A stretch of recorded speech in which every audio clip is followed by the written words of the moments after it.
this story could not be real. If you were making a film, someone will say, okay, that's too... No, it's not possible, it's not real, it's not possible, make it real. I have no inconvenience in saying and explaining what really happened. And if I have to go to jail because I have said something which I should not say, someone tell me.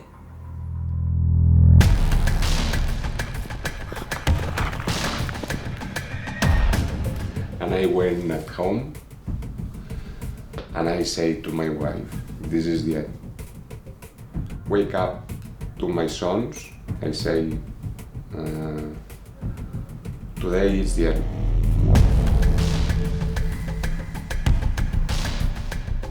The start case against me and against my wife. I think this is a process to make fear. I lost everything. I start from zero.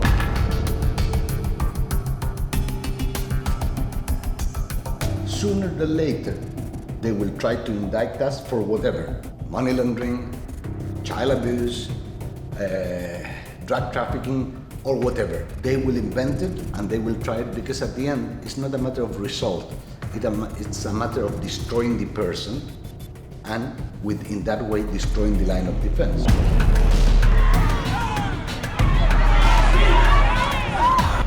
I agree with the rule of law.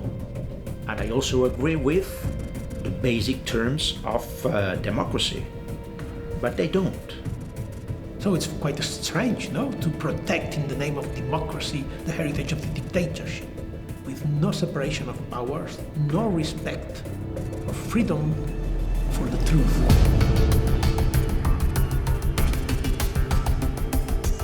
And you never believe that you will be the target of a conspiracy or that you will be in the middle of a story like this one. I mean, this is something that you see in the news.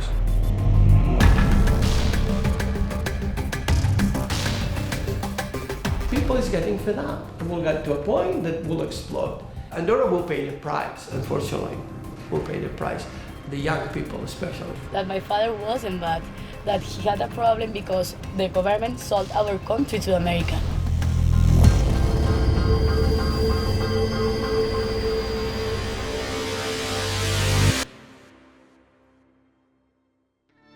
Our story begins in Andorra, a micro-country with a landmass of 181 square miles, consisting of a couple of valleys in the Pyrenees Mountains, landlocked between France and Spain, with a total population of less than 80,000 people. You can seat the entire population of Andorra's capital city inside Madison Square Garden. If you've never heard of the country of Andorra until now, you are not alone. It's not uncommon for an Andorran resident entering the United States to be stopped by passport control and questioned under the accusation of carrying a fake passport from a fake country. The quality of life in Andorra is one of the highest in the world. No poverty, no crime, and ranked in the top 5 safest countries. The source of its healthy GDP comes from 8 million tourists visiting annually for its skiing, duty-free shopping, and its banking system. Andorra first gained its independence in the year 1278, and for the next 700 years, Andorra was ruled by medieval feudal overlords until it finally created an executive, legislative, and judicial branch of government when it first established its constitution in 1993. En Andorra se da una situación muy paradójica desde hace ya muchos años. Hay que tener en cuenta que el país tiene 2 jefes de Estado, 2 copríncipes. Uno es el presidente de la República Francesa, el otro es el obispo de la Seu d'Urgell. Es decir, en la cúspide del poder de Andorra hay una persona nombrada por el Vaticano. Esto durante la Edad Media, durante siglos, era una herencia de los tiempos feudales. While Andorra is the world's only co-principality, its 1993 constitution also added democratically elected presidents. Durante la Segunda Guerra Mundial hay muchos judíos que huyen hacia España de la persecución nazi a través de Andorra. Y se sabe que algunos andorranos asesinaron a judíos que huían para robarles joyas, dinero, y que estas joyas, este dinero, es el origen de muchas fortunas de Andorra. Unlike other countries that utilized offshore banking as a haven to hide their stolen wealth during World War II, Andorra's flagship bank was born this way. Offshore banking simply refers to the deposit of funds by a company or individual in a bank that is located outside of their national residence. It's not always a vacation destination like the Cayman Islands, Bermuda, or the British Virgin Islands. Offshore banking is everywhere, with some of the most accessible offshore banking located right inside the United States. The simple fact of opening a bank account offshore doesn't imply that you are doing something wrong. Let's take Argentina. Argentina is a country where approximately every 10 years, one way or another, the government steals the money from its population, either by means of inflation, either by means of seizing the money. They find a way. They are very creative for that. So if you're Argentina, what you do is just first to have dollars, not pesos, and second, just to hide your wealth under your mattress if you can, or if you can afford it, just to go somewhere else in the world and store your money there. However, most of the world's Fortune 500 companies store trillions of dollars of their profits offshore to avoid paying taxes. 293 Fortune 500 companies with offshore earnings collectively owe $752 billion in federal taxes. That's $52 billion more than the bank bailout of 2008. Celebrities, businessmen, world leaders, and politicians from both sides of the aisles safely store their wealth in offshore banking to avoid paying taxes by opening up fake shell companies to hide their money. America's IRS is powerless over this, so they audit the poor instead. Given the inherent secrecy and anonymity of shell companies, terrorist funding, drug and human trafficking profits, and all sorts of criminal money laundering is rampant. Every day, open the newspaper, and you will see all this news about criminal networks. All that money, most of it is passing through the financial system. And the most a bank can do is just apply certain controls, which are standardized. So in that regard, the banks, the most they can do is just to try to minimize the damage. The problem is that the trend, not in many countries in the last 10 years, from the authorities, the police, has been to point to the banks and to the individuals working at those banks, and they are making them responsible of what the clients do.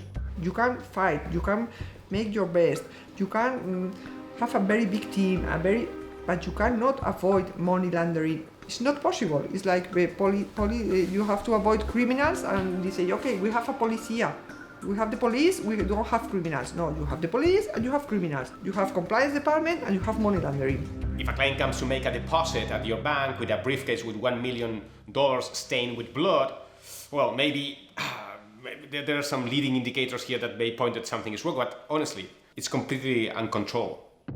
In the wake of the attacks of September the 11th, America introduced the Patriot Act, and within it also introduced something called a Section 311. To promote the prevention, detection, and prosecution of international money laundering and financing of terrorism. Section 311 of the USA Patriot Act grants the Director of FinCEN the authority, upon finding that reasonable grounds exist for concluding that a foreign jurisdiction, foreign financial institution, class of transactions, or type of account is of primary money laundering concern, to require domestic financial institutions and financial agencies to take certain special measures to address the primary money laundering concern. FinCEN may impose one or more of these special measures in order to protect the U.S. financial system from these threats. FinCEN stands for the U.S. Department of Treasury's Financial Crimes Enforcement Network. A Section 311 notice issued by FinCEN consists of nothing more than a standard press release. Section 311 was designed to deal with a very severe problem that could lead to a need for emergency action, and it's being used for anything but. It's a tool, and it's being used, for other political or regulatory goals, and there's no recourse. While the September 11th attacks cost the terrorists $500,000 to execute, in 2012, HSBC, an offshore bank originating in Hong Kong, was caught and openly admitted to assisting the Sinaloa drug cartel and terrorist organization in Mexico to launder at least $881 million, enough to pay for 1,762 September 11th attacks. FinCEN never issued a Section 311 against HSBC, and HSBC is still operating business as usual. In 2017, when Denmark's offshore bank Danske Bank was caught and admitted to laundering $230 billion of criminal money for the Russian state, the equivalent of 460,000 September 11th attacks, FinCEN never issued a Section 311 against Danske Bank either. In fact, no large commercial bank of primary money laundering concern has ever had a Section 311 issued against them. Some of the banks are really making a business line out of doing really bad business, or their procedures and policies you could drive a truck through. Nobody goes to jail, and these banks are so large that they're not going to get shut down. And so what you have is a situation where only the little guys in the little places where it's not going to cause a disruptive effect system-wide. And so, in that sense, the biggest wrongdoers have the most insulation, and the smallest wrongdoers, or those that aren't even doing wrong at all, are going to be victims without any meaningful redress. And if you look at who has been gone after with Section 311 notices, they are almost always smaller banks in smaller places. To begin, I am Joan Cejudo. I did my studies in Barcelona about the economics. I stayed for quite 30 years in La Caixa, which now is CaixaBank, and finally I came to Andorra, to Banca Privada Andorra, BPA, which was a bank who was trying to grow up because I was advertised when I came to Andorra that this country was near to lose its condition of tax haven more sooner than later because of the pressure of Spain and France against tax havens. And in fact, immediately we bought a bank in Spain, which was Banco Madrid, and we had clear from the first moment that our future was in the onshore system, not in the offshore one. It had its days near to close. And then Banco Madrid was the jewel of the crown, and it was a history of success until the moment that the bump came. On March 10, 2015, the United States Treasury's FinCEN issued a Section 311 press release against BPA. I didn't know who were FinCEN until that moment. And the 3 or 4 persons that were in the room, we didn't know anything about FinCEN. I have no idea what FinCEN was, to be honest. I knew what was FinCEN, but they don't. For me, that was a normal day. So I just walked into the bank, went to the office. At 12 o'clock, the INAF called me and say, Santi, you have to come to INAF to our offices. And then Santi appears. He said, we need to go to the INAF. I said, to the INAF? It's a regulator. I mean, you deal with the regulator. And he said, we need to go to the INAF. Santi, Pablo Laplana, and myself. And we stay there, waiting. And they didn't explain anything. And we started to talk, obviously, among us, saying what's going on. And they said, we have no idea of what's going on. Nobody tell us. They say that we cannot go out. They didn't allow us to leave, which was quite surprising that enough. Something he said, I need to go. He's diabetic, so he said, I need to go out. My father is a diabetic person, so he needs his insulin, and my mom told me I just went to the place where all the people of the bank were. She came, actually, I remember I said to him, do you have a phone charger spare at home? Yes, please bring, because we were running out of batteries with all the messages, because I received other messages from other people saying the word in the street is that the BPA is bankrupt. Other people was telling me the bank has liquidity problems. I mean, I said that's impossible, so I discarded those. And then we start to look at internet. The notice is issued. We saw that notice in our cell phones. It surprised us. For me, it was incredible. It's like a shock because they are talking about some things that are not real. To be honest, the first reaction that we had was we relaxed because we saw what was on the notice. This makes no sense. The notice is full of misrepresentations, I will say, of the actual facts, and also the notice has outdated information. And we were relaxed. I mean, like, okay, we can handle this. It's not that we have, I don't know, an account from Osama bin Laden and we didn't know about that. That will be a huge problem. So they issued a Section 311 notice. It was under the Patriot Act. There was no suggestion of any terrorism, whatever. Andorra's president, Antoni Martí, immediately appeared on television. Banca Privada d'Andorra, i cito textualment, entitat sotmesa a preocupació de primer ordre en matèria de blanqueig de capitals. Arran d'aquesta qualificació, les autoritats americanes proposen un seguit de mesures a fi de limitar la capacitat operativa de Banca Privada d'Andorra en el futur.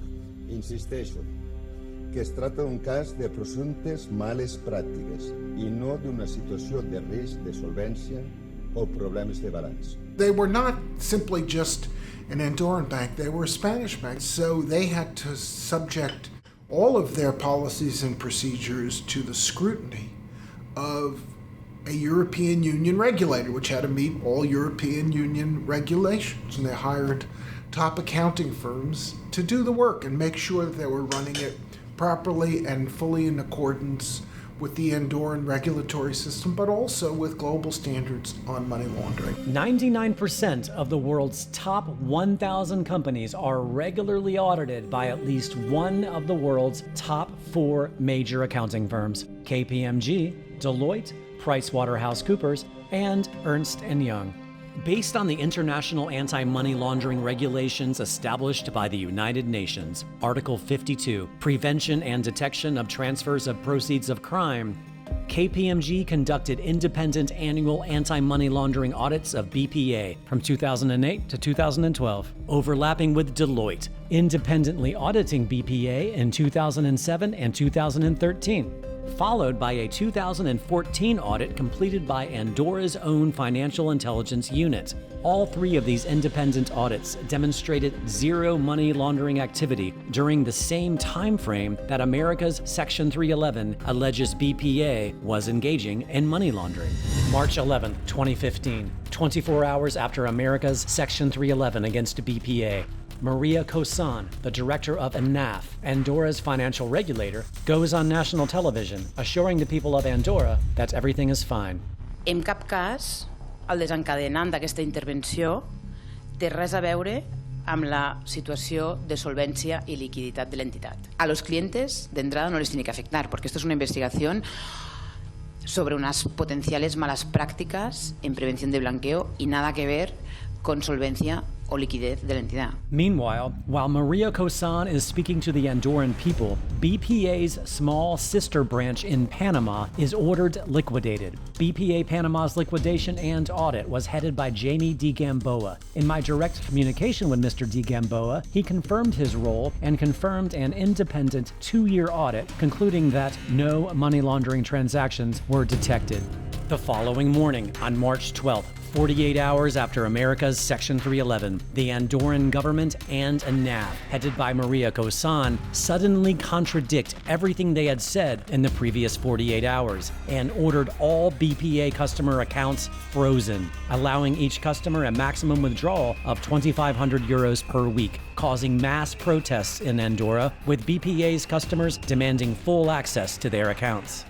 The general manager of INAF was the auditor from working in KPMG and was the auditor of BPA from 2008 until 2011.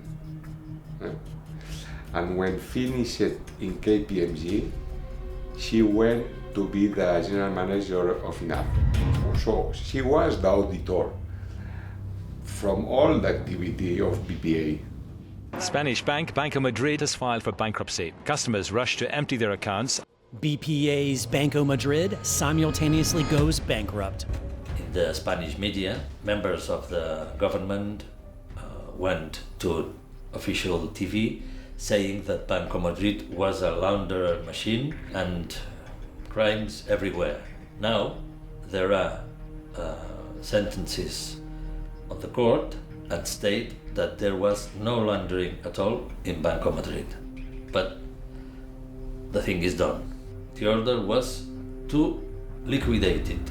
Also on March 12th, the Andorran government and ENAV seized full control of BPA, resulting in the majority of BPA's management fired and sent home until further notice. I remember that every morning I woke up and I told my father, okay, how hard it's gonna be today.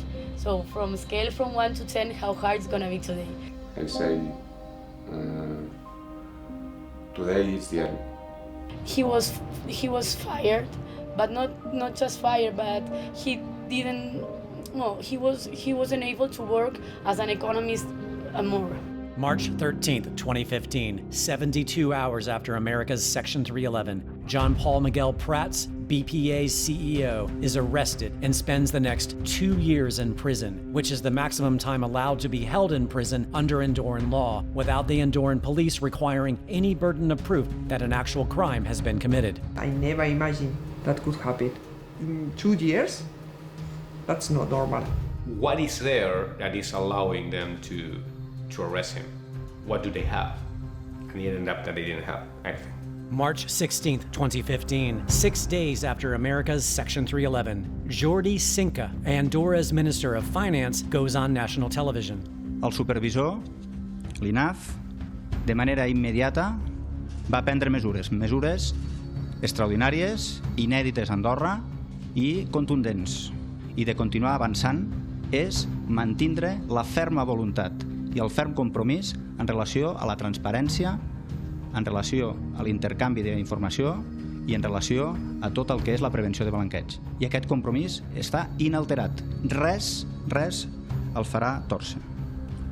The infamous Panama Papers leak revealed that Mr. Jordi Cinca, before becoming Andorra's finance minister, was also the owner of an offshore company. This company was in the business of the blood diamond trade. Jordi Cinca held significant shares in an Andorran company called Orfund, a conglomerate dedicated to gold and diamonds. 3 subsidiaries of this group operated in Liberia under the bloodthirsty dictator Charles Taylor, who gave tax privileges to one of Orfund's subsidiaries. Charles Taylor is currently sentenced to 50 years in prison for crimes against humanity at a special war crimes court in The Hague, and it was proven in court that the civil war he waged that led to the rape, dismemberment, and murder of countless civilians was financed by the diamond trade. Jordi Cinca was not merely a shareholder. He also actively worked with the Orfund Group. Cinca's name appears on this document, for example, as the sender of 500,000 pesetas to El Haji Fofana, the dictator's right-hand man involved in that civil war, with whom this Andorran company was working with to be able to exploit the blood diamond mines in Liberia. In addition, Jordi Cinca had contact through this company with Fernando Fernandez Rableda, an associate of one of the largest arms dealers in Africa.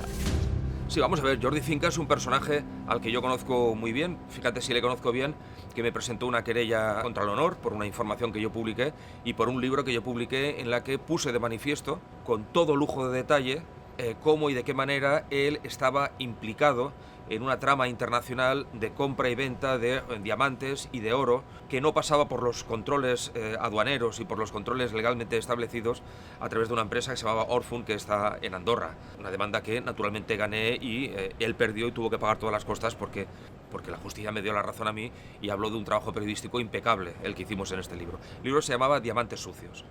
Y naturalmente no fue denunciado por su gobierno porque él es el gobierno y no fue denunciado por la policía ni por la fiscalía porque la fiscalía tiene una dependencia casi orgánica del ejecutivo andorrano, ¿no?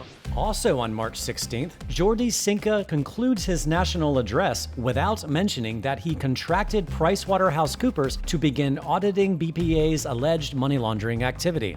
How the government of Andorra managed to know if in BPA there were a lot of criminals contracting Pricewaterhouse. Pricewaterhouse is an American firm who is one of the big four, and if Pricewaterhouse says it is good, and if says it is bad, and the United States will accept it because it's Price. I was there when Pricewaterhouse came to BPA. I was there, and I saw how they work. To your knowledge, have they found anything wrong? No, not at all. Not at all. And nothing bad. Well, this is not possible. Here it must be something wrong. If Vincent says, it is true. Finally, they had to make something unbelievable. They asked me, because at first I thought they were in good faith, and I was in good faith. They asked me, okay, Isabel, tell us which are the complicated customers. The customers, if you have to make any suspicious of your customers, which will be that customers? And I make a list for them. And the list was the list that they say that have the clients that has not passed, nothing else. In other words, after analyzing 15 million transactions spanning 7 years of more than 37,000 accounts, PricewaterhouseCoopers found zero evidence of money laundering at BPA. PricewaterhouseCoopers then asks Isabel, BPA's compliance officer, to make a list of possible suspicious accounts, which were immediately placed into the money laundering pile, which amounted to 2,165 customers, or 7.4% of BPA's open accounts, amounting to 32.4% of the entire monetary value of deposits of BPA. What happens? The clients passed through a crucifixion. Well, PricewaterhouseCoopers came to Andorra with a lot of young economists, very young, and make a bad work for me. There are nothing worse than an incompetence with initiative. In order for PricewaterhouseCoopers to keep their charade alive, they needed to invent reasons for these customers to be categorized as money launderers. They accomplished this by demanding proof of origin for each and every penny deposited in these selected accounts, thus creating an instant demand for Andorra's legal professionals. Pero es tan estúpido hasta el punto de que nos han pedido, oiga, este dinero que va al concesionario Ford, ¿de qué es? Dice, de la compra de un coche. Dice, pues tráigame, por favor, la factura. Dice, es del 2008. Es decir, han llegado a pedir cosas absurdas. 10 years later, you ask me about when I buy a car. Are you crazy? Or this 500 euros. What do you do with this? I don't remember. You are a money launderer. If you do not demonstrate the origin of the money is good, you will not get it. Oh, but it belongs to my father, and my father is dead. I don't know how to... How many account holders you represent? ¿Cuántos clientes? ¿Cuántos clientes tenemos? Más o menos. 700, 1000 clientes, más o menos. About 700 or 1,000. 700 to 1,000, the two of you? Sí. Sí, todos nuestros clientes son personas honestas porque nosotras hemos hecho nuestros KICs. Son personas honestas que todo el dinero que han invertido en este país ha sido fruto de su trabajo y su procedencia, toda ella es procedencia legal. Hasta lo que nosotros sabemos con toda la documentación que hemos hecho aportar cuando los hemos cogido como clientes. Y ellos se encuentran, tenemos diferentes, pero el gran porcentaje de clientes son empresarios, pequeños empresarios, que todos sus ahorros los han depositado aquí para su jubilación. Y cuando ha llegado el momento de la jubilación o a las puertas de la jubilación, se han encontrado pues, que no podían disponer con su recaudo, con su seguro, con su futuro vital para los próximos años, para enfrentar pues, una vida no activa, laboralmente hablando. Tenemos clientes que necesitaban el dinero para tratamientos médicos, pero sí que podemos decir del sufrimiento y impotencia real del cliente, de la necesidad que tiene de... No solo es el hecho de esta intervención bancaria, es la inseguridad absoluta que le está dando todo. Cuando tienes un proyecto de vida, unas expectativas y esto se rompe, es que es tan fácil como poner en cualquier persona, tú, que vas mañana al banco y te dicen que ese dinero no lo puedes tocar, que te están investigando por una sospecha de blanqueo, te hacen aportar toda la documentación sobre ese dinero, me da igual que estamos hablando de 10.000 euros, que de 100.000 euros, que de 1 millón de euros, que de 90 millones de euros. Da igual el perfil. Y tampoco sabes cuándo podrás disponer de este dinero. Y tampoco te pagas a la justicia. There's been no proven of any wrongdoing, no money laundering so far. Actualmente no hay ninguna sentencia condenatoria por blanqueo de capitales. No lo sé, no sé que hay mucho dinero. Jo puc dir-te, jo sóc solament un advocat. Sí. Jo porto de l'ordre de 20 clients. És l'única referència certa que tinc. És una sensació, però jo sé que no són pocs diners, perquè sé que hi ha molts casos de clients que no passen al tall. Un té, jo porto casos, un té 15 milions, l'altre 10 milions, l'altre 200 milions. But so PricewaterhouseCoopers' job is now finished, yes? No, they still here. 4 years later. Yes. Are they still working on this today? Is Pricewaterhouse? Yes. What are they doing today? Well, asking for stupid things, justifying that we are money launderers. In this process, everybody are guilty until proved they are innocent. Esto fue la intervención del banco por parte del gobierno. Eso no había sucedido nunca.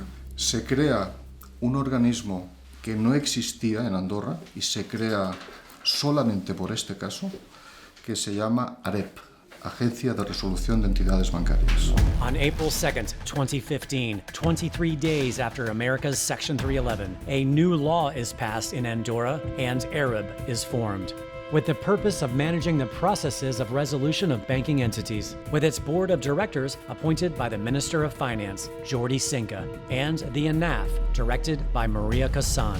A esta entidad se le dan unas facultades extraordinarias, nunca vistas, puede hacer. One of the chief architects of the new Andorran law that created AREB was Xavier Espot, Andorra's Minister of Justice at this time, who today is now the elected president of Andorra. Hay dos momentos clave en los que Xavier Espot interviene o tiene responsabilidades en la crisis provocada por la intervención de la BPA. Primero, porque horas antes de que se hiciera pública la Notice of Fin de FinCEN, su familia retiró dinero de la BPA, concretamente 90.000 euros, en las horas previas a que se hiciera pública la notice. Con lo cual es evidente que él conocía y su familia conocía que se iba a producir esta comunicación del FinCEN. Y luego también hay una intervención decisiva de Xavier Espot cuando se produce la aprobación de la ley de creación de la Agencia de Resolución de Entidades Bancarias, o ley de la AREP, o ley de la BPA, que es como se conoce. Pero hay una manipulación muy clara, porque la Directiva Europea del año 2014 establece que cuando se produce una crisis bancaria, todos los accionistas están afectados. Pero en la ley que aprueba el gobierno andorrano y el parlamento andorrano cambian y se establece que solo serán afectados por esta medida, por esta ley, todos los accionistas que tengan más del 10% del capital. Esto es importante porque la familia del ministro de Interior y Justicia y actual jefe de gobierno de Andorra, de Xavier Espot, eran accionistas minoritarios de la BPA. After then Minister of Justice Xavier Espot manipulated the Arab law, his family were allowed to keep all of their cash deposits at BPA, while the majority shareholders and founders of BPA and Banco Madrid, Raymond and Hajini Cierco, locally known as the Cierco brothers, watched all of their cash deposits vanish, as did many members of BPA's general management. Not only were Xavier Espot's family the second largest shareholders of BPA, they are a very wealthy family that own a chain of 70 luxury cosmetic stores across Spain and Andorra, Julia Perfumery, who were also named in the Panama Papers. Arab begins plans to create a good bank to place what PricewaterhouseCoopers has deemed as legitimate assets, segregated from BPA, with plans to immediately sell the new bank once it's set up. June 17, 2015, 3 months after America's Section 311, Arab creates Val Bank as its new Good Bank, where 67.6% of BPA's deposits are safely placed, with the remaining 32.4% being placed into what is locally referred to as the BPA tomb. 2 days later, Andorra's co-prince, the Prime Minister of France, travels to Andorra for the first time in history. Del tema BPA, il y a eu une réaction rapide et réfléchie pour isoler la banque contaminée. Followed in December by Andorra's other co-prince from Spain. Andorra ha experimentat en aquest any 2015 la seva fragilitat. El nostre país va poder reconèixer els seus amics i els qui no van ser tant. I a mi m'agrada recordar que no ser corrupte comença per un mateix, per mi, per cadascun de nosaltres. Todo esto en un estado donde está un obispo, un representante de la Iglesia Católica, como copríncipe, como jefe de Estado. Es increíble, es absolutamente escandaloso, porque el obispo era cómplice, y no solo esto, el obispo tiene cuentas en la banca andorrana. El obispo ha recibido dinero de la banca andorrana. Y esto es una grave denuncia para el Vaticano. Also at this time, the Cierco brothers begin engaging in a multi-year legal battle with the United States Treasury and FinCEN, even addressing the director of FinCEN herself, Jennifer Calvary. Our view was then, and still my view now, that a great injustice was done to these folks. BPA was one of the good ones. The moment that the Section 311 notice was issued, that had the intent and effect of all U.S. banks saying, we will no longer clear your dollars. And when an international bank can no longer clear dollars, they're done. They weren't questioned, they weren't asked, they weren't given a day to explain themselves. It just happened, and overnight they were shut down. You have a chance to respond, but by the time you respond, you've been out of business for a week, 2 weeks, 3 weeks, a month. No U.S. bank will deal with you, and you're finished. And again, you say, well, how can you expropriate a bank? Section 311 of the Patriot Act allows them to do it. We challenged that. We said there must be some way to say, no, you've gotten it wrong here. Let's get this sorted out. But of course, it behooves the Treasury to run out the clock, because the longer that a bank stays without the ability to operate, the less chance there is to reinstate it. And it goes down to the vanishing point very quickly. Later on, when the family owner of the bank was going to lawyers in the United States trying to get justice from this operation, Vincent exceptionally withdrew the measure and the accusation against BPA. February 19, 2016. FinCEN withdraws its finding under Section 311 regarding Banca Privada de Andorra, as BPA no longer operates in a manner that poses a threat to the U.S. financial system. Less than 1 year after issuing the notice, the FinCEN withdraws the notice. The notice that has been withdrawn quicker in the whole history of FinCEN, establishing a record. This is very strange. The fact was that the petition to the court was to get the documents or the information that have conducted FinCEN to take this strong decision. And the judge said, well, if FinCEN withdraw the measure, there is no documents required. If it is withdrawn, there is no accusation, no guiltiness, and you can go away. Yes, but we are dead. You had in your hands a knife, you killed me, but then you take the knife out of my body and say, well, no, the knife is here. If you die, that's up to you. And it was a strategic maneuver to essentially take away the notice that was the trigger that gave us a right to respond. And so it was a truly arbitrary use of power that was unreviewable to shut down a bank without any meaningful ability to go forward. And so we ended up where the US government coordinated with another country, made a victim of a private bank, shut it down, made it unable to come back to life, sold the assets for a pittance to a U.S. entity called J.C. Flowers. Chris, you have a history of buying cheap assets in crisis times.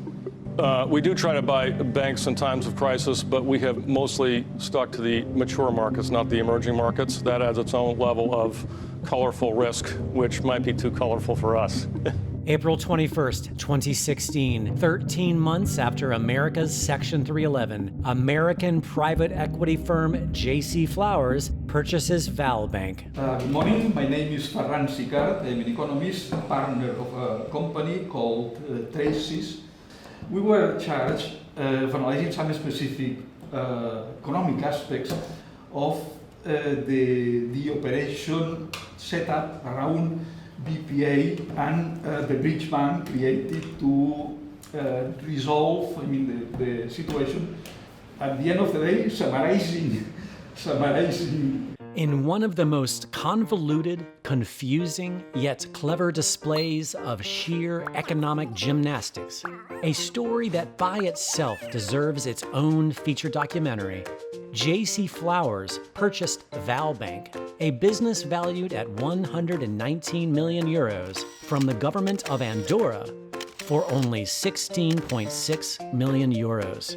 To simplify the details of this transaction, the sale price of Val Bank was 29.8 million euros, but J.C. Flowers paid 3.8 million euros. The convertible bonds or shares of common stock in the bank were valued at 70 million euros, but J.C. Flowers paid 12.8 million euros, meaning that J.C. Flowers acquired an existing profitable international business at an astounding 86% discount.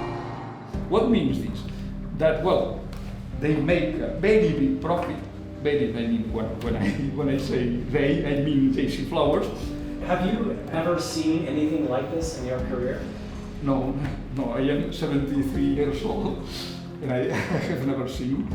I even cannot imagine something like this because the original owners of BPA lost everything with this sale of the bank to J.C. Flowers.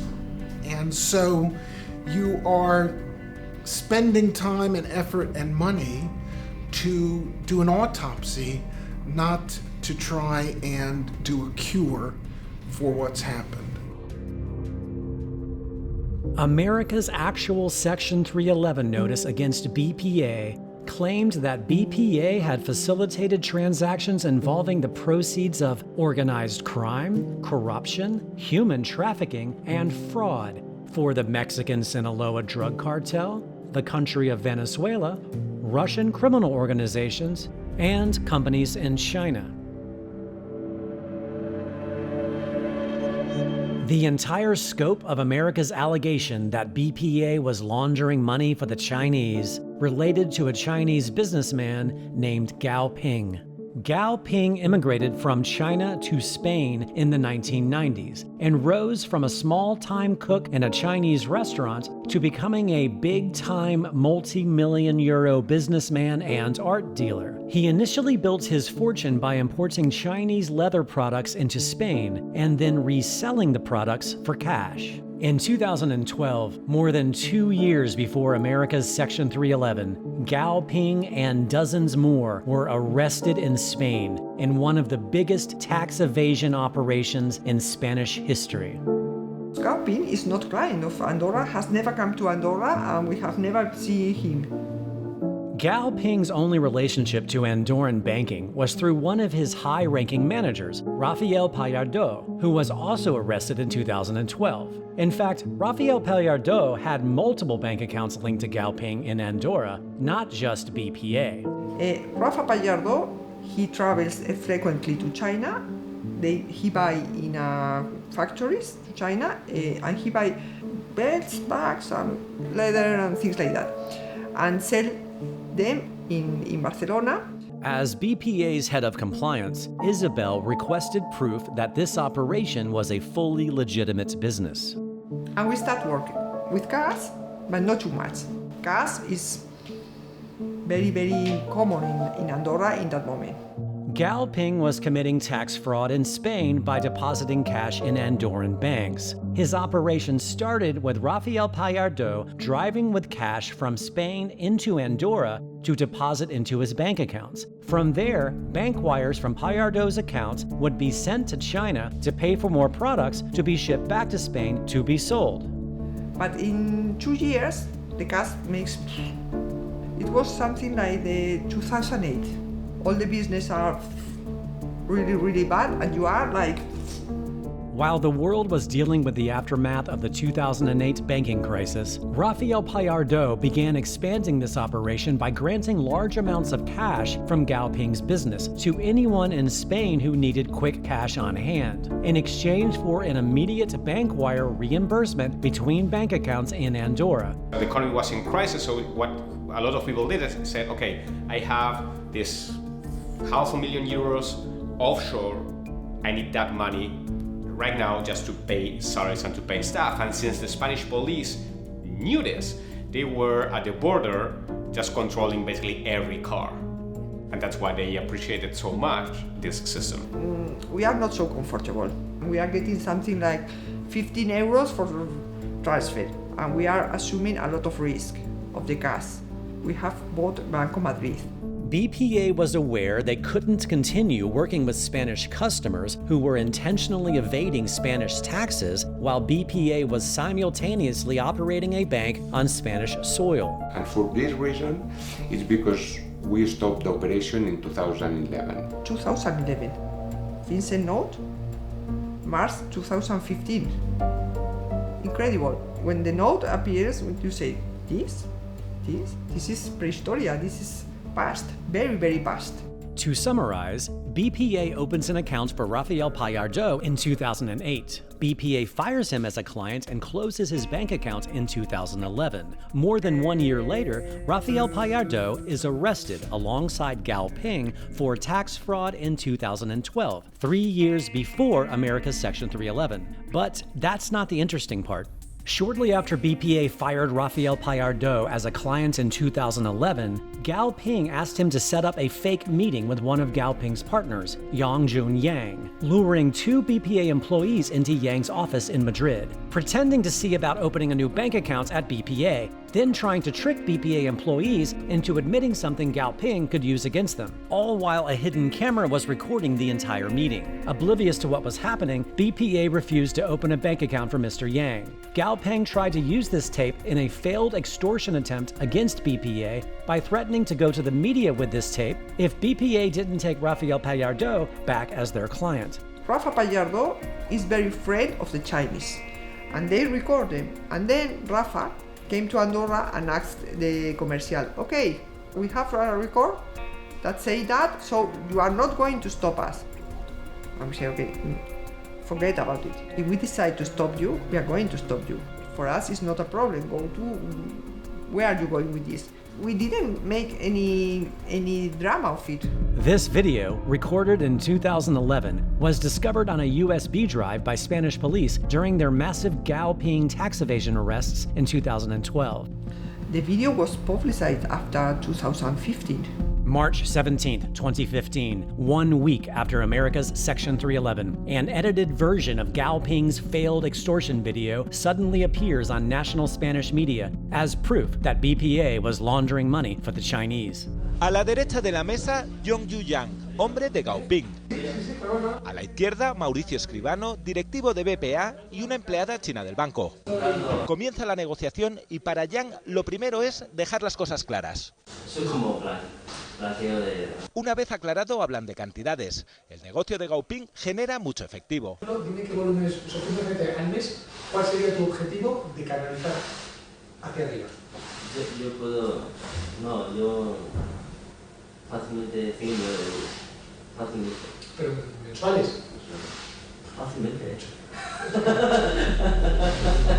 Remember when BPA's CEO, John Paul Miguel Prats, was arrested just 72 hours after America's Section 311 and held in prison for 2 years without charges? Well, the reason for John Paul's arrest was because Spanish police threw Rafael Pallardo in the back of a Spanish police car, drove him across the border to Andorra, and forced Rafael to give false testimony in front of an Andorran judge against John Paul Miguel Prats, leading to his arrest.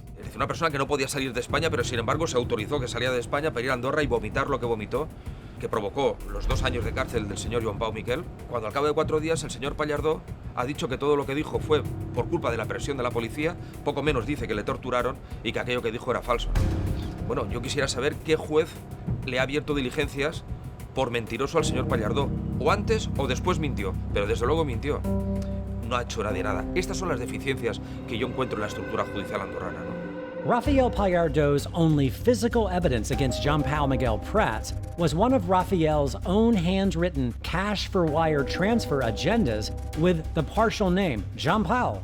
Rafael later admits that Spanish police forced him to falsify his testimony, yet John Paul Miguel Prats remains in Andorran custody for 2 years anyway. He continues to stand by his story, claiming, "I have been a puppet of the prosecutor and the court, who have used me to justify the intervention of the bank." But in the same agenda figures the name of some other persons in some other banks in Andorra, which should be also in jail if the case is the same, and are not, and never have been. According to reports from the Andorran Police Department, scores of people were taking advantage of Rafael Pallardo's cash-for-wire transfer service, ranging from famed porno actor Nacho Vidal to the family of Andorra's Minister of Justice, Xavier Espot, Andorra's 2019 elected president and head of government.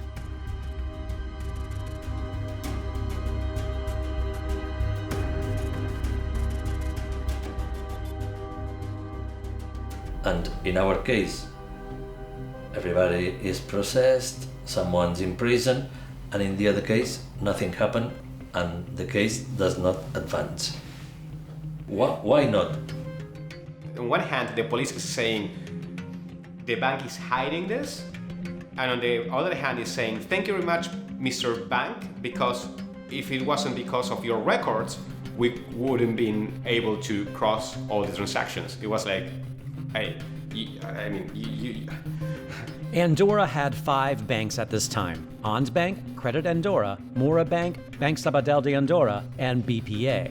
4 of Andorra's 5 banks were engaging in identical operations for Gaoping through Rafael Pallardo, but only BPA was intervened. They did the same operation with Gaoping. Exactly the same operations. Exactly. They always work with euro. Never they make any transfer or BPA receive cash in US dollar. So this means American authorities and American correspondent banks, they couldn't know the existence of this operation. It means that the information from this client comes from Spain.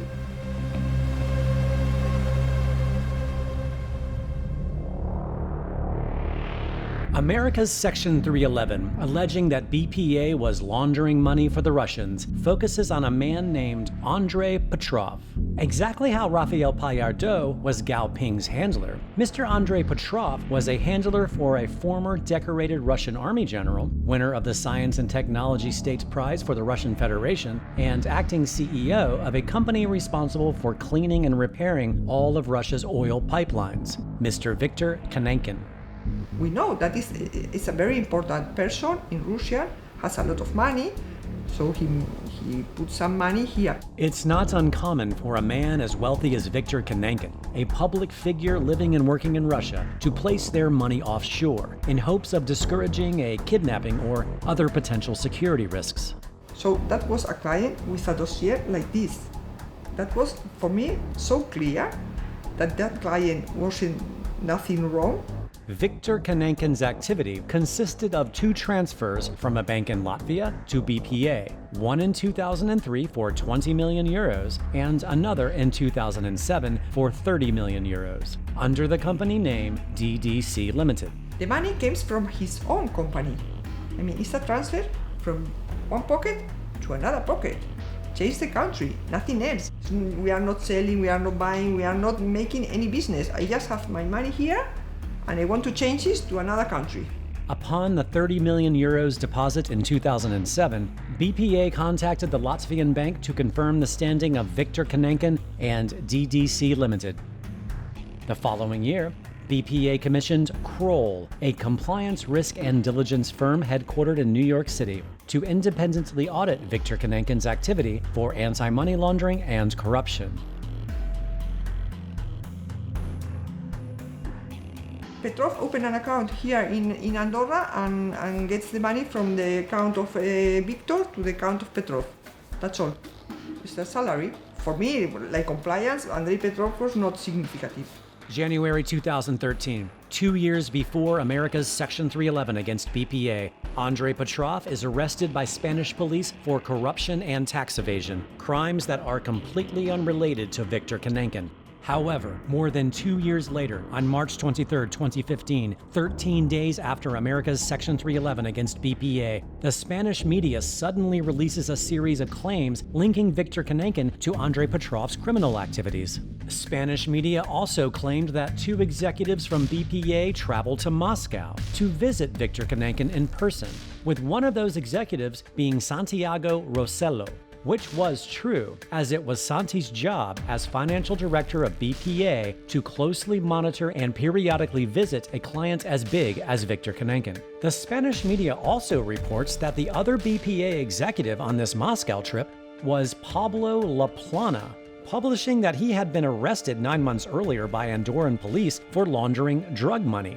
The Spanish police is lying when they say that I went to Russia. The Spanish police is lying when they say that I stayed at such hotel. Is lying when they said that I picked up my passport at the Barcelona airport. I mean, all those are lies. 2 days after this was published, the law firm of Eric Lewis wrote this Spanish newspaper requesting the removal of these defamatory claims as well as a retraction, proving he did not go to Russia and was never implicated in drug money laundering.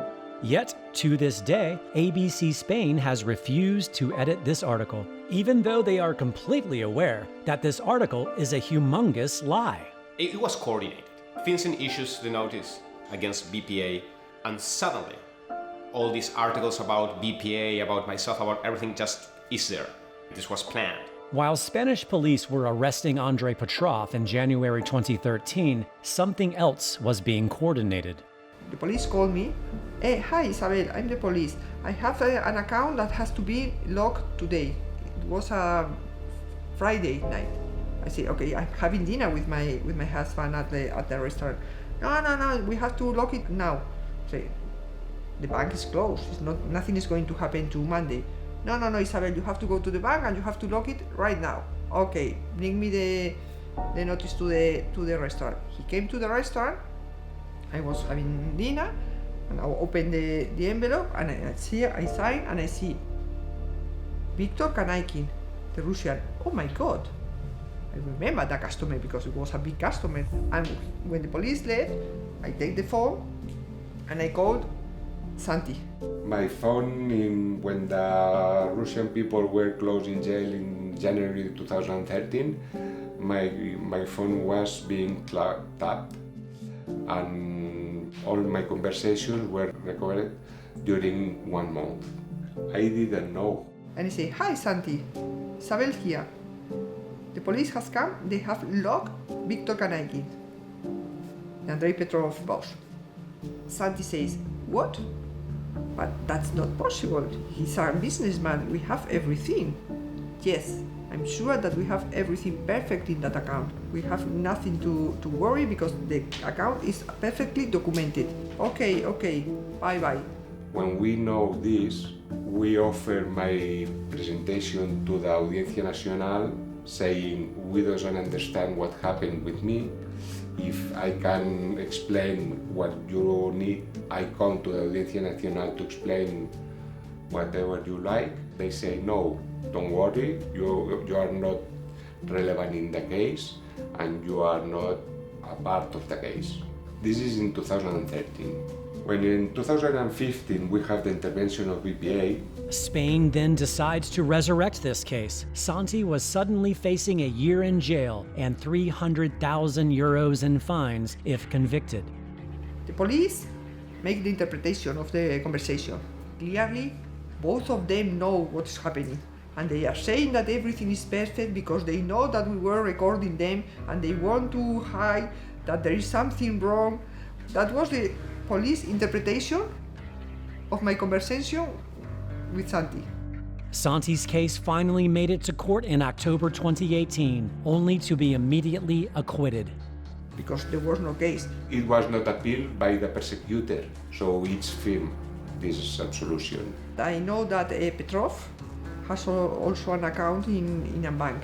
According to Andorran police reports, showing records dating as far back as 2007, Andrei Petrov was also using Andbank for his activities, with more than €750,000 euros in deposits. Yet, no action has ever been taken against Andbank or its employees.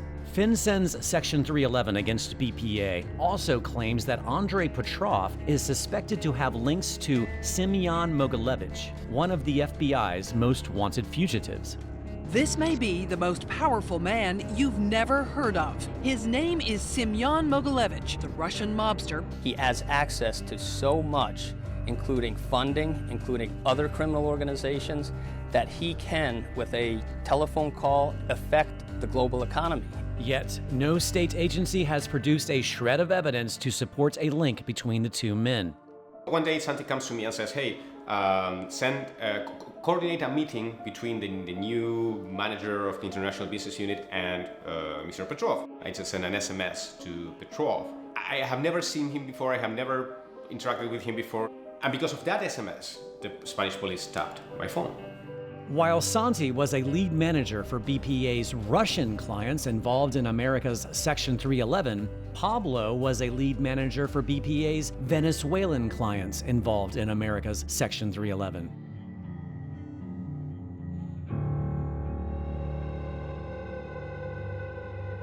America's FinCEN alleges that a money laundering network engaged in a wide variety of business for illicit profit, connected to Venezuelan government officials, including Venezuela's public oil company, PDVSA, the owner of Citgo at the time. PDVSA as such never sent money to BPA. And this is something that blows my mind when I read the notice of finding, because you won't find any single transaction sent from PDVSA to BPA. While manufacturing the story that BPA was laundering money for the Venezuelans, the Spanish police had to get really creative. During this national Spanish news broadcast that aired on April 7, 2015, a month after America's Section 311, the audience was told that the Spanish police had been tapping the phones of BPA executives while trying to follow the Russian mafia. But suddenly, the Venezuelans just happened to appear on the scene. So Spanish police started tapping the phones related to BPA's Venezuelan clients. Even though Spain's police were tapping phones inside Andorra, the Spanish police had no jurisdiction to intervene in a case between Venezuela and Andorra. And this is where America's FinCEN came in. Spanish police then presented to America's FinCEN evidence of money laundering at BPA for all the clients mentioned in America's Section 311, including Venezuela, thus resulting in America shutting down BPA and Banco Madrid. The first time I saw a conversation of mine was on a newspaper. I read it, and the transcription was so wrong. But the next wave that shocked me was when I started to hear, then to see in the television, to hear my conversations. During this same April 7, 2015 broadcast, Spanish media started playing Pablo Laplana's re-edited phone conversations on national television as proof that BPA was laundering money for the Venezuelans. Pablo Laplana had no idea his phone was being recorded in 2013. Until he watched and heard his own re-edited phone conversations broadcast live on national Spanish TV in April 2015, 2 years later, perfectly coinciding with America's Section 311 against BPA. It's very frustrating when they're lying and you say, but I can prove that's not true, but you can't. Pablo immediately hired an attorney and took this case to court in May of 2015, just weeks after the first broadcast. His attorney presented diagrams to the court showing how his conversations had been highly manipulated when aired. But no retractions were ordered, and the Spanish justice system did nothing to remedy the situation. When you're hearing your conversations and you see that those have been edited, I can't find the words to describe the level of frustration and anger that generates. With Venezuela, there are two types of business. One with the insurance company. BPA's Venezuelan clients consisted partly of international insurance brokers who shopped for reinsurers, like Guy Carpenter or Lloyd's of London, to insure various national businesses in Venezuela. And the other with the China companies. These clients also brokered deals to build factories in Venezuela using Chinese technology, as well as importing wholesale vehicles from China for retail in Venezuela. It's a commercial operative. We get the money in Andorra from the company with the taxes, with the deduction, with all the everything. Publicly released Andorran court documents redacted the names of the numerous Venezuelan clients of BPA. But they did list the other banks they were working with these banks depositing 90% of the Venezuelans' capital into BPA, with this list of banks that the Venezuelans had wired most of its money to. Yet, no bank in this list was ever investigated or had a Section 311 placed against them. En el caso de los venezolanos, es muy curioso porque son venezolanos que no viven en Venezuela y que además no participan del poder en Venezuela, es decir, han huido de Venezuela, no están al lado de Maduro. Entonces, es muy difícil llegar a entender que esto sea así.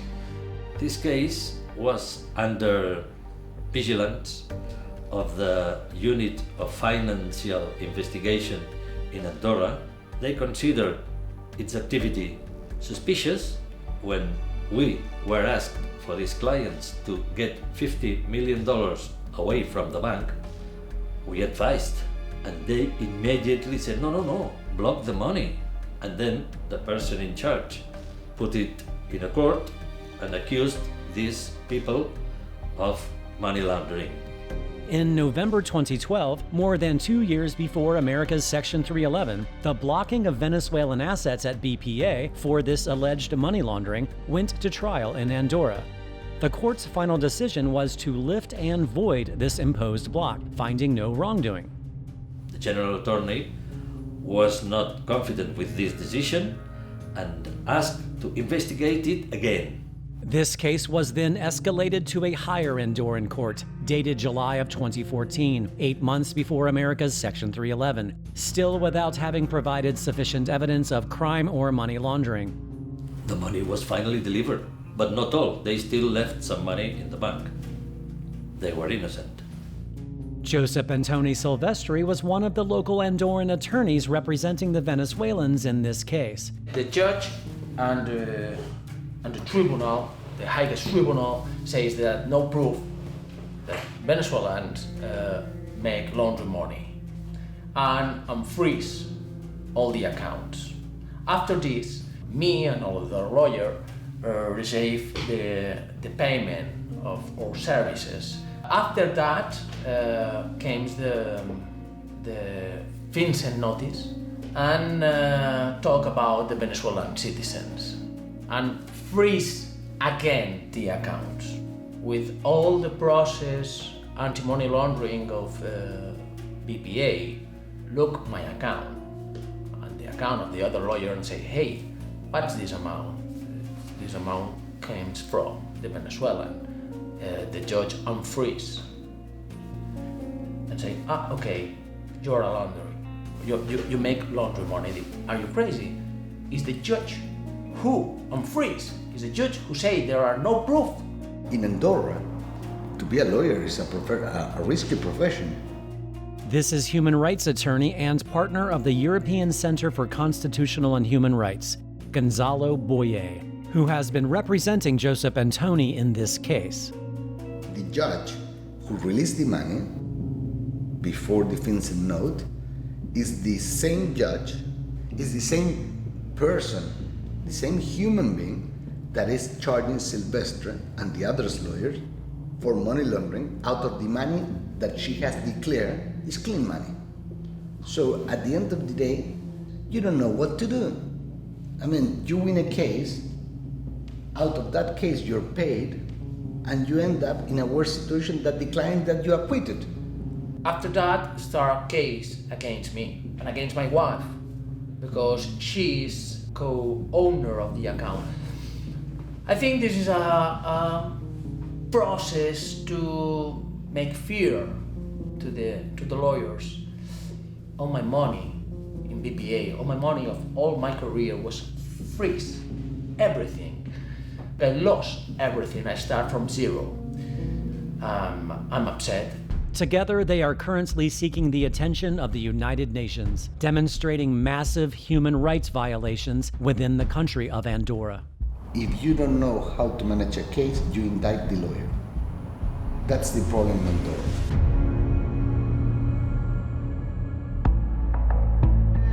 And finally, the fourth case in America's Section 311 alleges that BPA worked with the Sinaloa drug cartel in Mexico and facilitated the transfer of bulk cash derived from narcotics trafficking in the United States. This would mean that the Sinaloa drug cartel, after being cut off from HSBC in the United States for doing this exact same thing, with no Section 311 being ordered against HSBC, would now manage to somehow transport huge amounts of cash by boat or plane from the United States to Andorra, to then deposit into BPA. It's possible that Vincent is too stupid to put this case in the note. I've never found a single indicator, whatever, nor has anyone pointed to one that had anything to do with the Sinaloa cartel or anybody else. And there's nothing that even sniffs of that. That's what we found. And now when we have been in the US through all the different courts, and we arrived to the end, and one of the judges asked the prosecutor representing Vincent, said, well, have you shown any proofs? And all she can respond is that we have issued a statement about this. And the judge he asks her again, listen, in this process, at any instances, from the beginning, have you shown any proofs of the charges that you have against BPA that has justified the intervention of the bank? She says, well, what we have done is issue, and he gets upset and said, listen, have you or have you not shown any proofs? And she has nothing to say because he's upset already at this point. He said, no, Your Honor. That's where we are. I mean, they're building everything based on the credibility of FinCEN, not on evidence. Because if they could have got evidence, this case will be in the US, in a US court, and not in an Andorran court. I mean, the whole Andorran judicial system, you can put it into one courtroom in New York. Why did you choose this to do it? Because you don't have a case. It was the time of the US being very careful and watchful of what was going on in Venezuela, with the Russians. So they put like the spices to make it all tasteful and appealing to the US government. Let's go for this. Plus, this is a small country, no strategic interest whatsoever, a small bank, so no one is really going to complain about this. We have a political and strategic interest in getting along with the Spanish. They may not fully believe the Spanish, but just go along with them, go with the flow, let's make them happy. And so you've got two countries coordinating, but they're basically coordinating to deprive innocent folks from being able to have a meaningful remedy. It's troubling, it should be troubling to everybody, and could happen to anyone, anywhere. And the banks are not going to fight, and the foreign regulators aren't going to fight. They didn't fight for their bank. They decided that they would circle the wagons around the other banks and do the US's bidding. The penalty would be borne by the Catalans in their midst. The penalty would be borne by the Catalans in their midst. By now, you are likely asking yourself, why? What would be the motivation for Andorra and Spain to justify framing BPA for money laundering, intentionally destroying the bank and countless lives in the process? It's got a name, lawfare. That's the reality. Everything that's behind this issue is a lawfare. It's a war with other means, which is using legal tools within the legal system to destroy the enemies in a way that appears to be legal. So they explore the contradictions of the law and they use the legal system. Why? Because normally in each country the judicial system doesn't got a counterpower or checks and balance. And what had happened in Andorra is exactly the same. They wanted to protect the bank, who was convenient for them, and they want to destroy another. Why this other bank, BPA, was not convenient?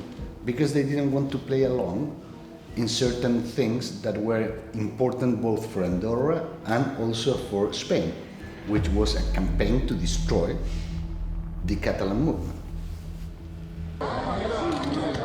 For me, it was not a surprise because we know perfectly how the Spanish state acts or reacts when Spain feels threatened by someone. It's a former empire.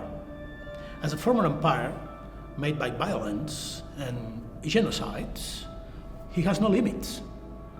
And he has a sense of the power linked to the concept of impunity. It doesn't matter if Andorra is an independent and sovereign state. The Spanish police could act inside the Spanish state and also in Andorra. So for us, it was not a surprise to discover the dark side of the Spanish state is acting against Catalan interests.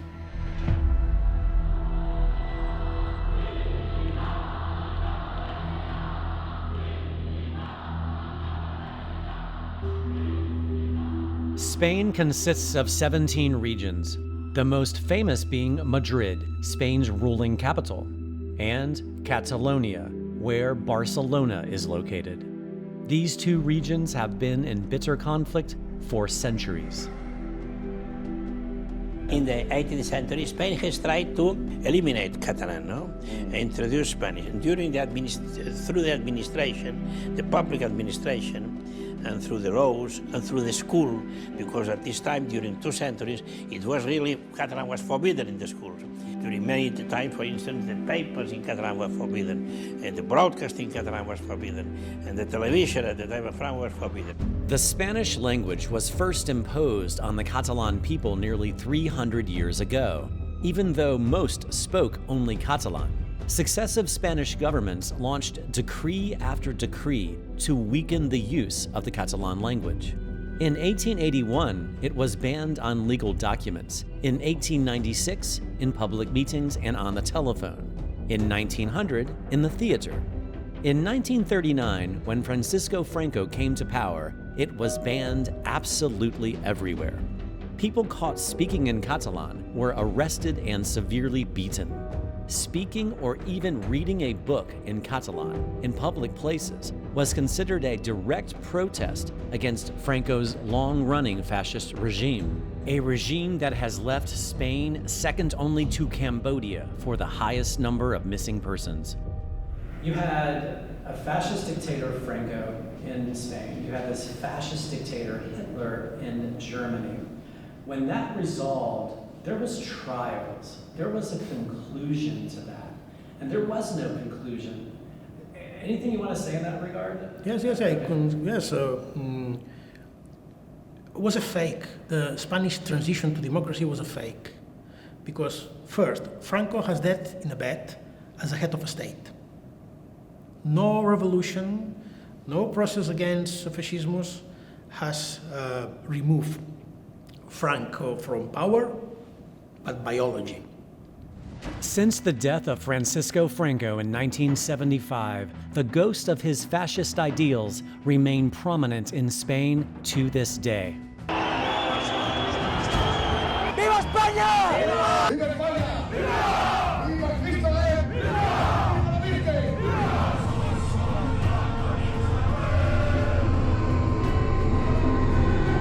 Dadle las gracias a Francisco Franco. With the continued repression of Catalonia taking center stage.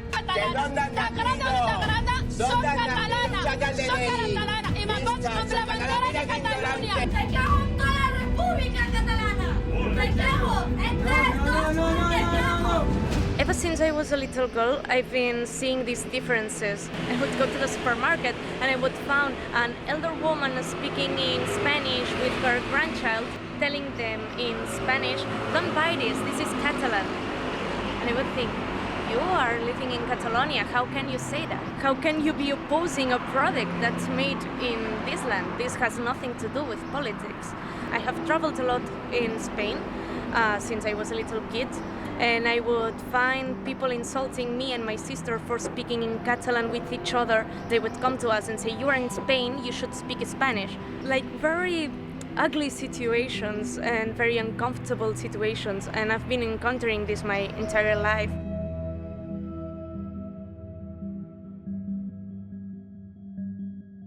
The first Catalonian Statute of Autonomy was passed by the Spanish Parliament in 1932, after Catalonia held a public vote, or referendum, with 99% of Catalonians voting in favor of this statute. But 7 years later, once Francisco Franco took power, this statute was abolished, resulting in 4 decades of repression and bloodshed against the Catalonian people.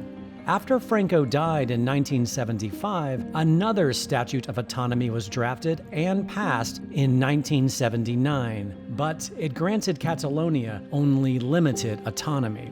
From 1980 to 2003, President Jordi Pujol dedicated his presidency to Catalonia's right to self-governance and gave birth to what is known today as the Catalonian Independence Movement. When Pujol stepped down in 2003, a new government in Catalonia appeared. The main goal of that new government was to develop a new statute of autonomy for the country. I was the head of the opposition at that time in the Catalan parliament. I was fully involved in this political operation. And then I personally negotiated with President Zapatero, at that time the Spanish Prime Minister. I negotiated with him the Statute of Autonomy, and we reached an agreement. And that agreement was transformed in a Spanish law, approved in the Spanish Parliament by an absolute majority. Then that law was sent to Catalonia, and in Catalonia there was a binding referendum. And the outcome of the referendum was 74% of the yes vote. So the Statute of Autonomy, the new Statute of Autonomy, was okay. And 4 years after that, in 2010, the Spanish Constitutional Court struck down the main articles of the new Statute of Autonomy in Catalonia that had been previously approved in a binding referendum by people.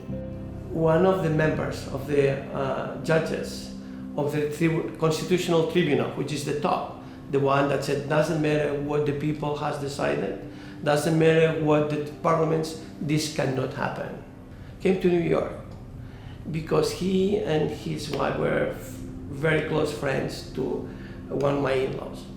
At home, we had breakfast at home. I said, why all this? Why don't we try? And he told me, Miguel, you, the Catalans, make money. But don't forget, Spain is run from Madrid.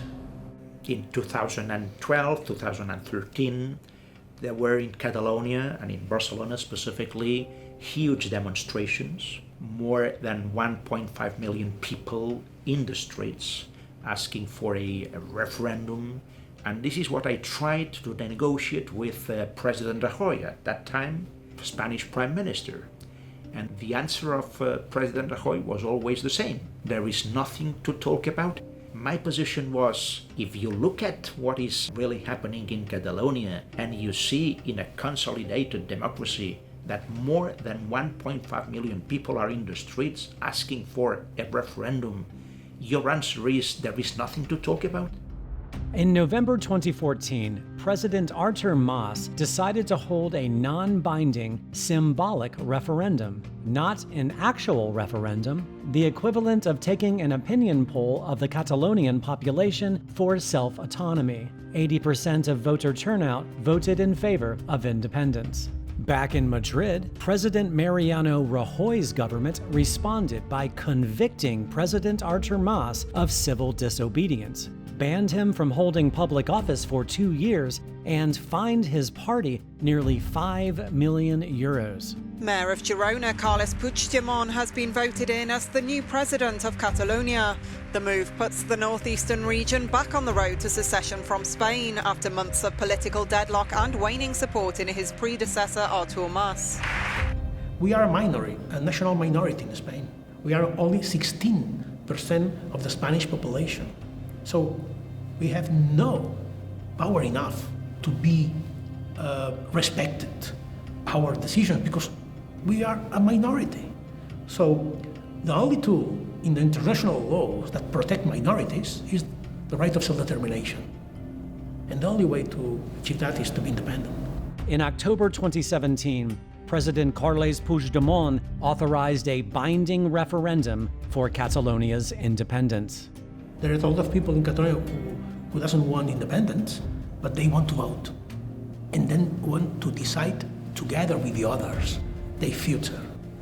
And when I saw that day, and I see also my regards that day, there is only a word: hope.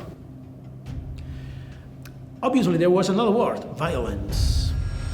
Police are breaking their way into a building, so it looks very clear at this very early stage in the voting process that Madrid is not going to let this happen.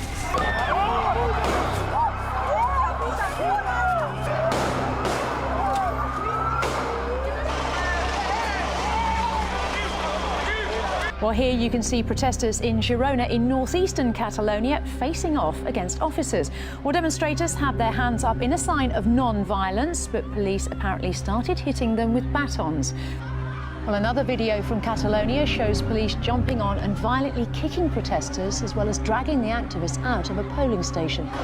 Tossing peaceful voters downstairs, striking them with batons and confiscating ballot boxes.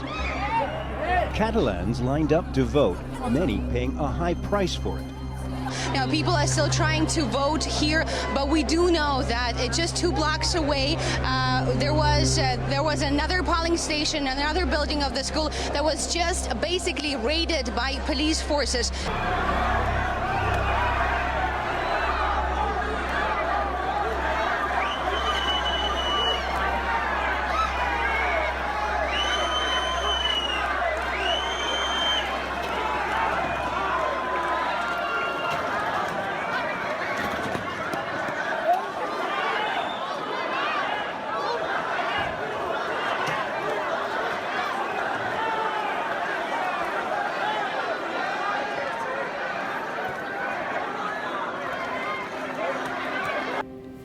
That was very disappointing for me to discover Spain has not changed. I was very sad seeing the hate in the face of Spanish policemen. They were activists in the name of the unity of Spain. They were not worried about the image of Spain, that image Spain offers to the world as an authoritarian state, violent state.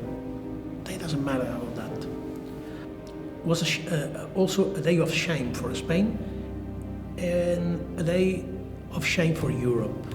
I conducted my interview with President Puigdemont in September 2019 in Belgium, where he remains in exile.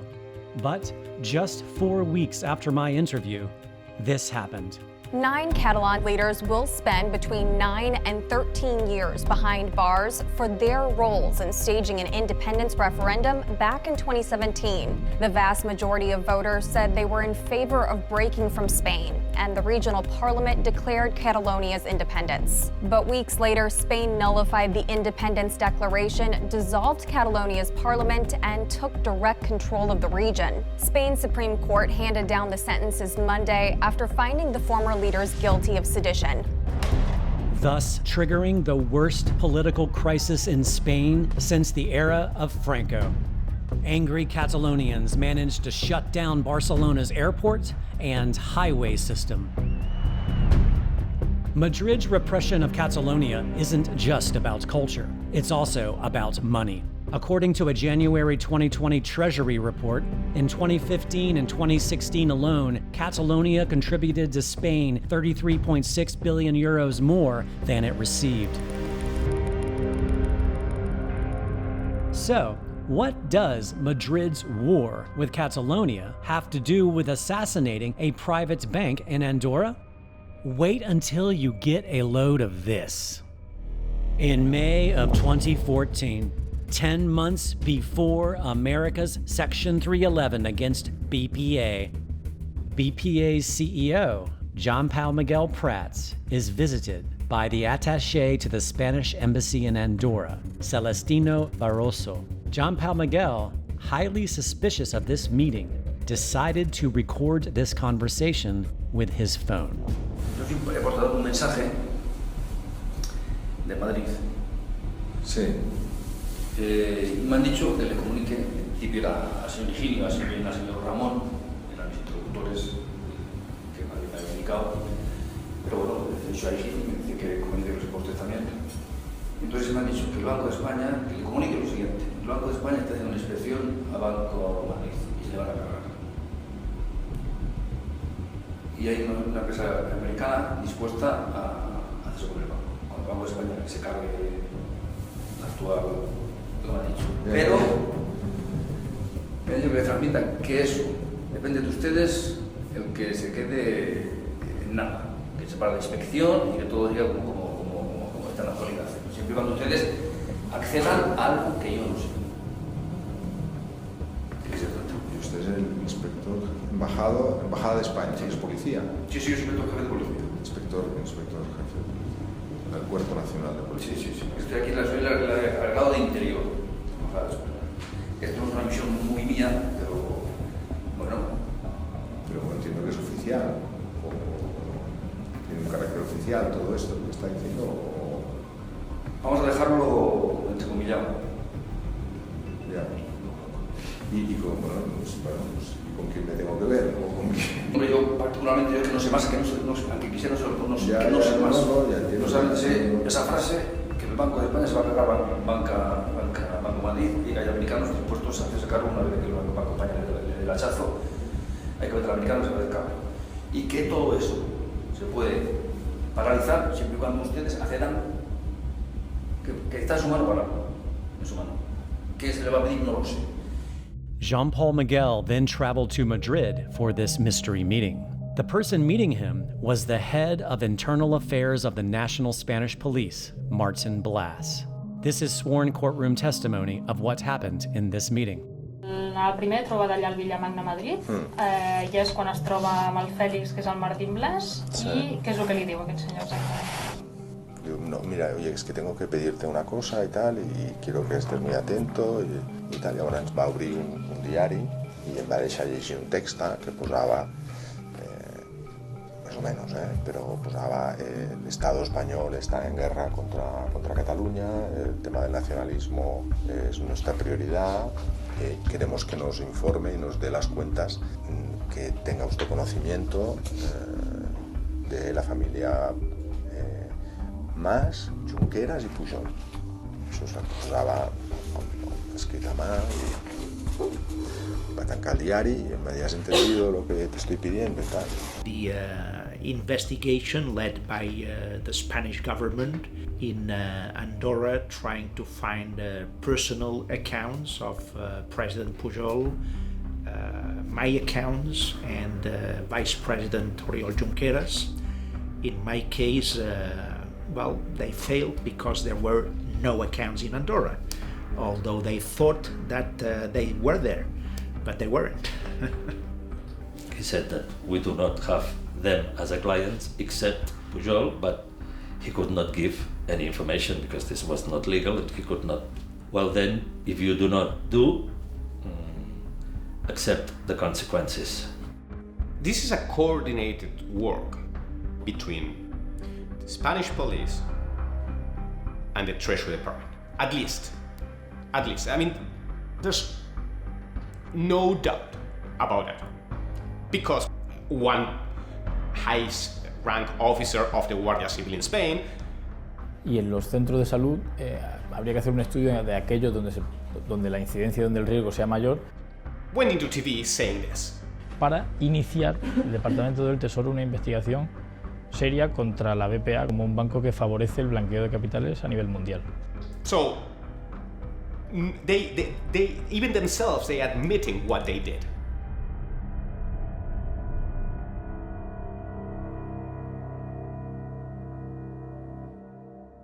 Also, this man, José Manuel Villarejo, the former commissioner for the Spanish police, was also hired to help frame BPA. Villarejo is a very Spanish character. I mean, he has been very high and now is sitting in a cell in a prison. But Villarejo is a key person alongside with other policemen in what was called Catalonia Operation Catalonia, which is very much related with the blockage and the destroying of BPA. But when I'm saying very high, he was working for the government. He was a police officer, but also a private entrepreneur. He intermediated in a lot of complicated situations. And when I say complicated situations, people that were journalists kidnapped in Syria by terrorist groups and things like that. But he was making money out of everything while he was a civil servant. And he has admitted several things. One of those is that he lied in order to destroy BPA. Where are the consequences? Until now, we haven't seen it. I mean, he got such an amount of information that he talks properly, seriously, clearly, with all the evidence on the table. Whew. In Spain, some people will have big troubles. Even though the ruling government of Andorra is comprehensively aware that BPA was framed by Spain and tricked the US Treasury by presenting fake evidence, thus fully aware of the innocence of the managers of BPA, Andorra's prosecutors are still trying to imprison BPA's top managers for money laundering. This fake criminal case continues into 2020, 5 years after America's Section 311. This is something unbelievable.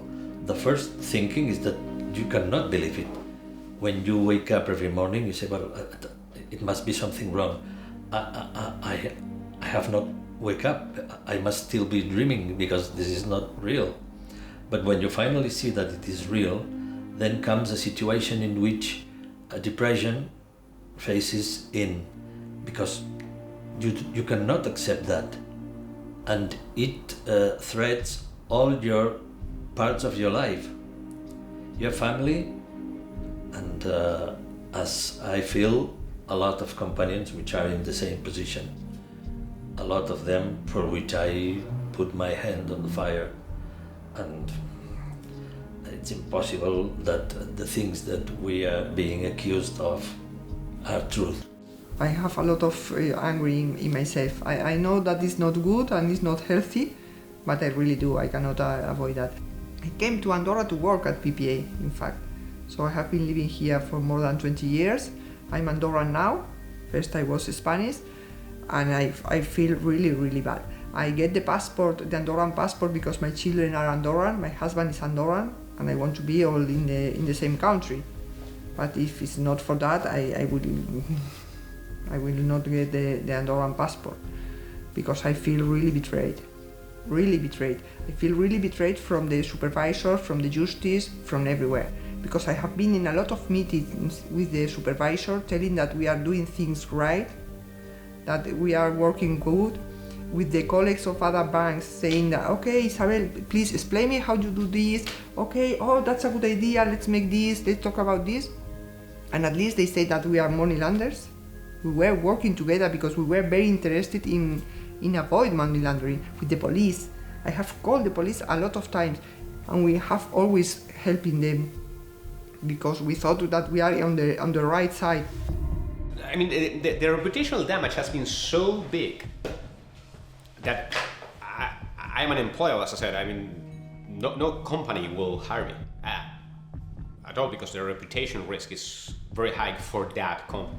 And even if you want to start a business, you will find yourself that you will need to get a bank account for that business, and it will be very hard to do that. I have still blocked all the money in BPA. You have no access to that money? No. Yeah. But not only this. I went to all the banks from Andorra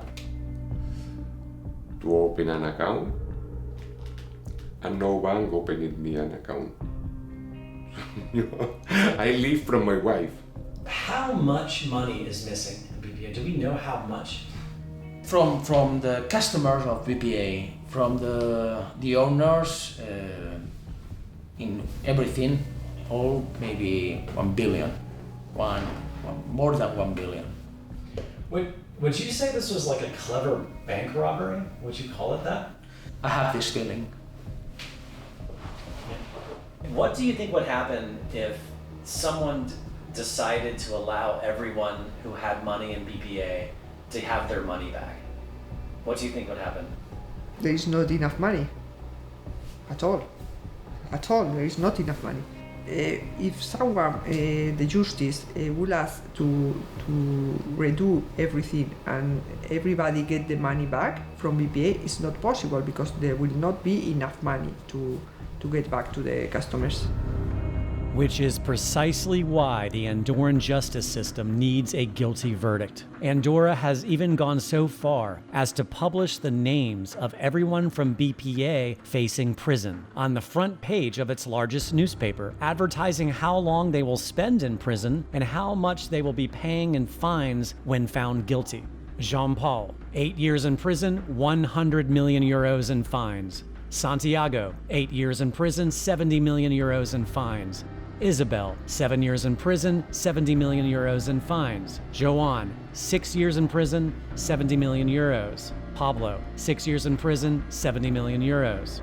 You are guilty before trial. And because you are guilty before trial, in front of the public opinion, the state has the permission, has allowed to do all that state thinks necessary to stop you, to prevent your success, not only lawfare, but also media fair. Andorra es un país peculiar. Andorra es un país donde pasan cosas que solo pasan allí. No sé si vais a saber encontrar la traducción, pero Andorra es un chiringuito. Es un chiringuito, es un montaje. To make matters more absurd, while Andorra is busy trying to place its own innocent citizens in prison, the Andorran government is simultaneously filing lawsuits against Spain for extorting and framing BPA for money laundering. Y es una violación de derechos humanos, porque desde el punto de vista de que vengan unos policías a hacer una actuación aquí en Andorra contra unos ciudadanos andorranos, esto es una violación claramente de la soberanía andorrana por parte de un Estado. Veremos a ver cómo evoluciona la causa, veremos a ver qué se obtiene. Ahora hay testigos, ha testificado el señor Villarejo, veremos cómo el juez va investigando. I could not get a single member of the Andorran government to speak to me on camera about this story, with the exception of the head of the Andorran Institute for Human Rights.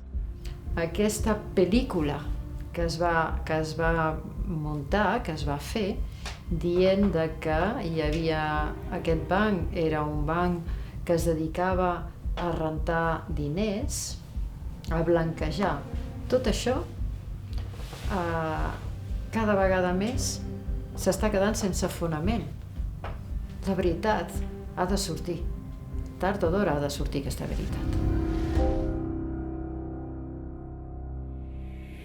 You start with a Vincent note, which is a little butterfly, and on the other side of the world you have a hurricane some months later. And this is what happened. A little letter with no support, very small, moved itself a bit, and on the other side of the Atlantic was a proper hurricane that devastated a bank, families, lawyers, and a lot of people. I mean, here it's not just a matter of money. I mean, when people are indicted, they're under scrutiny, they have a social problem. Don't forget that Andorra is a very little country. They were highly respected people, and now they're treated like criminals. But not only the owners and the managers of BPA, but also something very important, the lawyers. And why the lawyers are important? Because we are the last line of defense for many people. And if you are criminalized, everybody could be criminalized. And at the end of the day, you see families destroyed, credibility is destroyed, a huge cost in defense, and people who don't know where they will be in a year's time.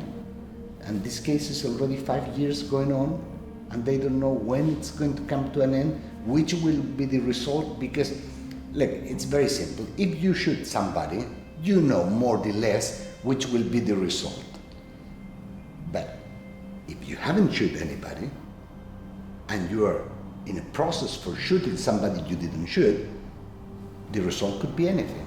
So the uncertainty is tremendous, and the impact on their lives and in their feelings and their families and their kids, because all of them got kids, is tremendous. And this is part of the devastation of a hurricane created with a small butterfly on the other side of the Atlantic. Do you think this will ever be resolved, this BPA case? Do you have anything you want to say just to...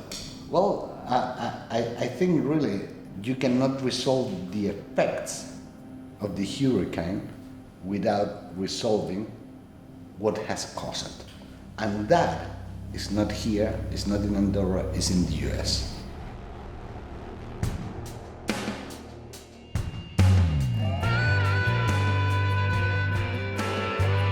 Remember Jennifer Calvary, the director of FinCEN? She not only authorized the Section 311 against BPA, but she is also the one who negotiated HSBC's $1.9 billion fine for laundering money for the Sinaloa drug cartel. Guess where she is today? Jennifer Shansky-Calvary, who is Global Head for Financial Crime Threat Mitigation at HSBC. Remember Jordi Cinca, the blood diamond smuggler who later became Andorra's finance minister, and how he commissioned America's PricewaterhouseCoopers to perform the BPA customer's audit 6 days after America's Section 311? In September 2019, Mr. Cinca was to be tapped as the new director of an Andorran branch of PricewaterhouseCoopers. But his position was aborted due to a serious reputational problem. However, in January 2020, Jordi Cinca was appointed head of Andorra's Retirement Reserve Fund, Andorra's Social Security Administration, responsible for securing the Andorran citizens their retirement money.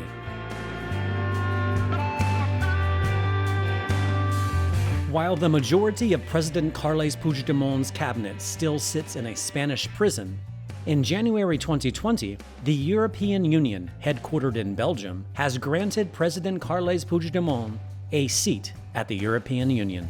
Carles Puigdemont began his mandate as MEP in Strasbourg amid great media expectation. Before attending the plenary session, he called on Europe for action and said Catalonia is no longer an internal Spanish affair. So we are here in order to remember and to claim to European Union institutions to be involved in a solution based on dialogue.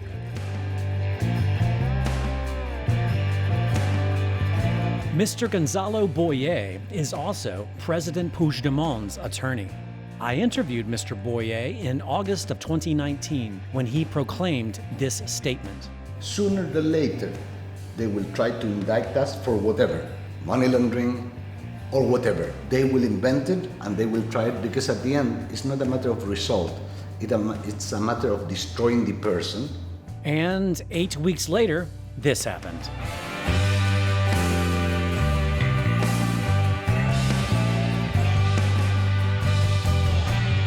Anyone with money in the Andorran banking system should consider 3 problems.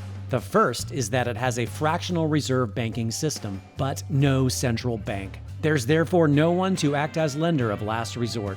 The second problem is that Andorra uses the euro as a currency, but is not in fact a member of either the European Union nor the Eurozone. It therefore has no access to the European Central Bank. And, more importantly, it has no method of printing euros in order to provide the banks with liquidity. And finally, it has a third problem: deposit insurance. Andorra has this up to 100,000 euros per account, but that lack of a central bank and that lack of a way to print euros means that their insurance isn't really all that much good. Andorra's annual budget is only 470 million euros, while Andorra's banks collectively manage more than 49 billion euros, which is more than 100 times that of Andorra's annual budget. Andorra's annual budget doesn't cover half of what is supposedly frozen in BPA. Wait. Sorry. It's okay. No, we start again. Oh, no. Look, you have to have this money from Andorra because I believe that they are going to disappear. Yes.